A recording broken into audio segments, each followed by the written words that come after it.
Hello বন্ধুরা, আপনারা কেমন আছেন? আশা করি ভালোই আছেন। তা আমি আজকে এসেছি কুলের রেসিপি নিয়ে। তা আমি এই কুলের আচার কিভাবে বানাবো আপনারা দেখতে থাকুন।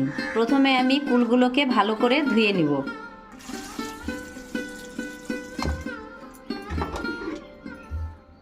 ভালো করে ধুয়ে নিতে হবে, এর গায়ে যেন কোনো নোংরা ময়লা লেগে না থাকে।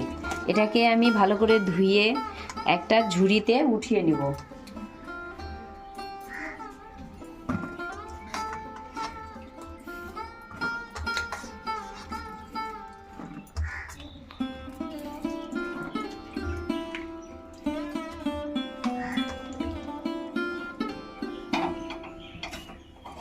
এইখানে আমি একটা কড়াই বসিয়ে দিয়েছি।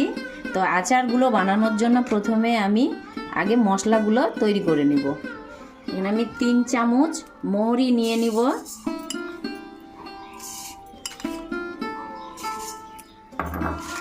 তারপরে আমি মেথি দিয়ে দিব 2 থেকে 3 চামচ। এগুলোকে ভালো করে ভেজে নিব।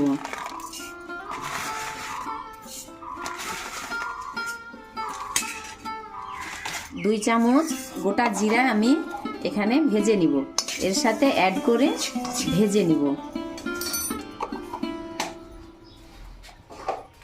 আর আচারগুলো ঝাল করার জন্য আমি এখানে শুকনো লঙ্কা নিয়ে নিয়েছি। এগুলো সব একসাথে ভেজে নিব। আস্তে আস্তে ভাজতে হবে যেন এগুলো পুড়ে না যায়। এগুলো খুব সুন্দর গন্ধ বেরোবে, তখন মনে করতে হবে যে এই মশলাগুলো ভাজা হয়ে গেছে।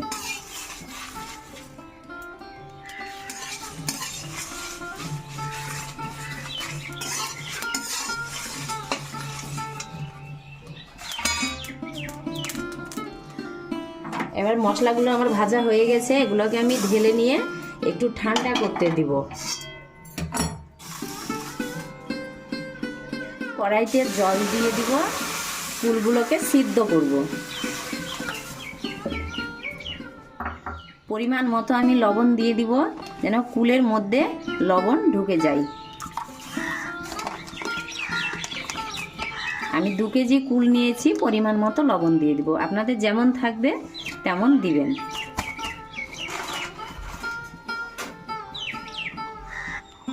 কড়াইয়ের জল গরম হয়ে গেছে, এবার আমি কুলগুলো দিয়ে দিব।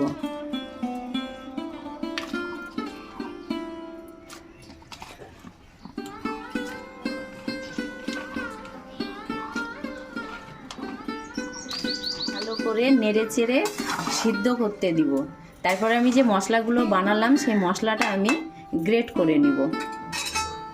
এই মশলাগুলো আপনারা শিলপাটাতেও গুঁড়ো করতে পারেন, আমি কিন্তু মিক্সিতে গ্রেট করে নিব। কুলগুলো সিদ্ধ হয়ে গেছে, এবার আমি কুলগুলোকে ছাঁকনির সাহায্যে ছেঁকে নিব।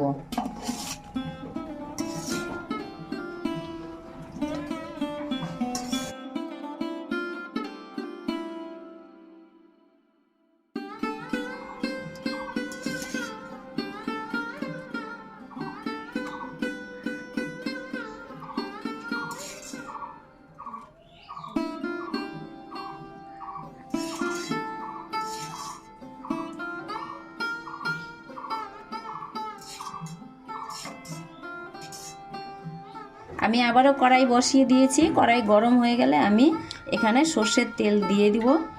খুব বেশি সর্ষের তেল লাগবে না, 50 থেকে 60 গ্রাম আমি সর্ষের তেল দিয়ে দেব। তার সাথে এখানে 3 থেকে 4টা আমি শুকনো লঙ্কা দিয়ে দেব।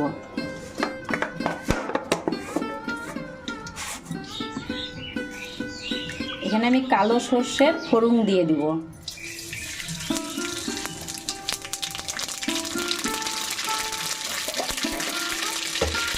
দিব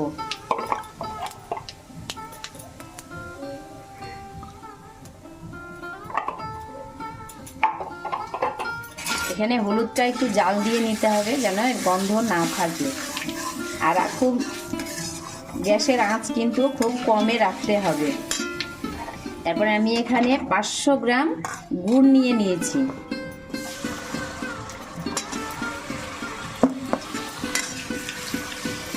আমি গুড়গুলোকে এখানে ভালো করে পাক করে নিব।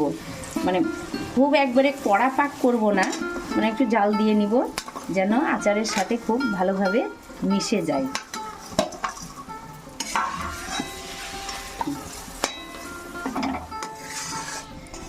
আঁচটাকে একেবারে কমিয়ে নিতে হবে আর ভালো করে গুড়ের পাকটা করে নিতে হবে।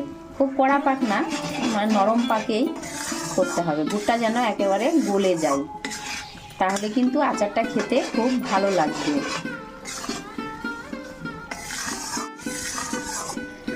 এইভাবে আচার বানালে কিন্তু আচারগুলো নষ্ট হবে না, আর খেতেও খুব সুস্বাদু হবে, খুবই টেস্টি হবে। বাচ্চাদের তো খুবই লোভনীয় এই কুলের আচার, তো খুব ভালো লাগবে। আপনারাও বাড়িতে বানাবেন এইভাবে। গুড়ের জাল হয়ে গেছে, এইবার আমি সিদ্ধ করে রাখা কুলগুলোকে দিয়ে দিব। দেখবেন এইভাবে কুলগুলোকে দিলে গায়ের সাথে গুড়ের পাকটা লেগে যাবে এবং কুলগুলো গোটা গোটা থেকে যাবে।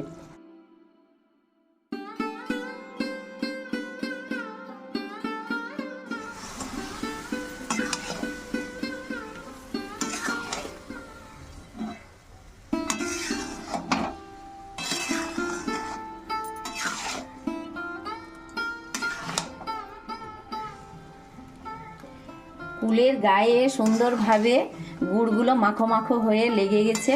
দেখো এবার কত সুন্দর হয়েছে, খুব সুন্দর। এই আচার যে একবার খাবে ভুলতেই পারবে না, খুবই সুন্দর। আমি যে মশলাগুলো তৈরি করে রেখেছিলাম এগুলো আমি এর উপরে 3 থেকে 4 চামচ ছিটিয়ে দিব।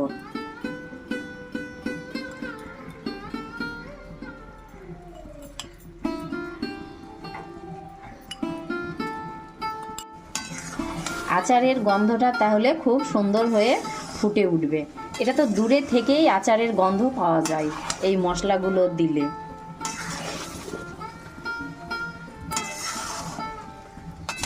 এটা একটু ভালো করে সামান্য একটু জাল দিয়ে নিতে হবে যেন রসটা পাতলা না থাকে, একটু ঘন হয়ে যায়।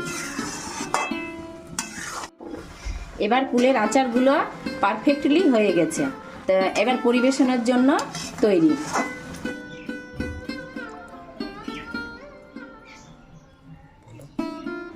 আচারগুলো হয়ে গেছে, এবার আমি উঠিয়ে নিয়েছি।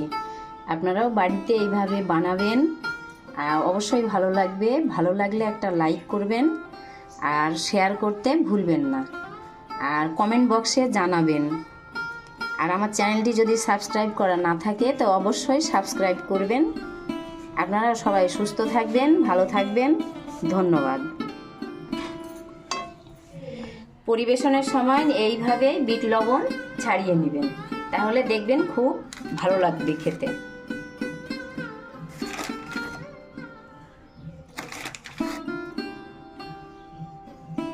খেয়ে দেখো কেমন হয়েছে আচার।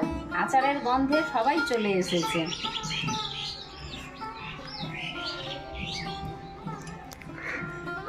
দারুণ হয়েছে, এত সুন্দর টেস্ট হয়েছে। ও দারুণ দারুণ, অসাধারণ অসাধারণ।